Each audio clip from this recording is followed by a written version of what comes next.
Okay, so we're back. I didn't continue because I'm gonna have to show you in class anyway how to finish it, but let's pretend that I finished the basting stitch similar to the fish one all the way around, okay? Just to hold it temporary. If you did that, then you have permission then to get your pin cushion and remove the pins, put them on your pin cushion or your magnetic pin holder in order to avoid the poking of yourself. Like I just stopped there. So if you removed it, now you don't have pins sticking out on the sides because the thread is replacing the pins. I left mine in because I haven't finished that basting.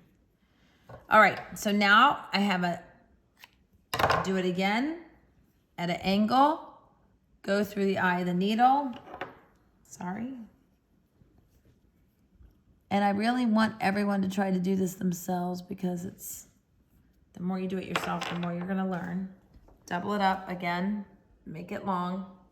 Okay, so we're doing the same thing as the basting stitch, except this is called the running stitch. The basting stitch is a similar stitch in that it's kind of like a running one, but it's looser. This one's gonna be closer.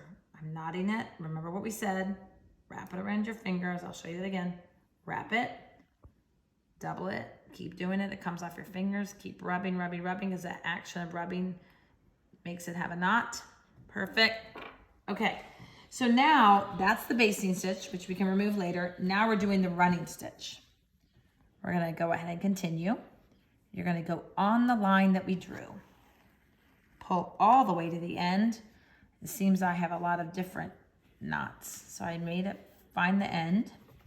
And now, instead of doing loose stitches like these really wide stitches, we are gonna make close stitches. I know it's hard to see because the thread is light. Probably should have used darker thread. But you want to go in and out and use a colors of the thread. I'll show you that one more time. Use a color of the thread that's going to match the animal, and that's why I use the light one. So I'm just going in and up.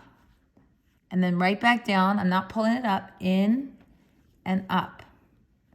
Okay? So I just did 2 stitches and then I keep going. Pull. All right? You can't see the stitches, but they're tiny and they're in there. In, up. I think to do 2 stitches is plenty. And this is why I'm having you do it when we have a little bit of a break. Because this way, nice and close, as you're watching your TV or hanging out, you can actually do it at home and take your time to get it right. If I turn it over, you'll see that there's baby stitches. Can you see that? They're tiny stitches around the dog. That's what you're gonna need to do all the way. Keep going. I'll show you one more time. All the way around the entire dog. Don't worry about anything else except going around the border of it. Now let's pretend that we are almost at a knot. Like, oh, we want to stop. Okay, if you get busy and do something else, you can just stick it over here on the side. Don't pull it through and then come back to it the next day or whenever you want. But if you're done and your thread is coming down to like that much and you don't want to end up having to lose it and you want to knot it, you're just gonna come over here. I mean, you could do it if you want to right now, but do it there, pull it.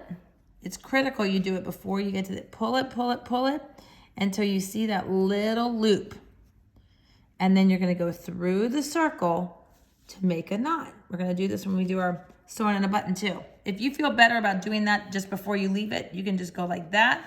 And then when you come back, you can keep picking up until you've gone all the way around it. And then when you bring it back to school, that's all we need. This and your other piece, and we'll continue with the project.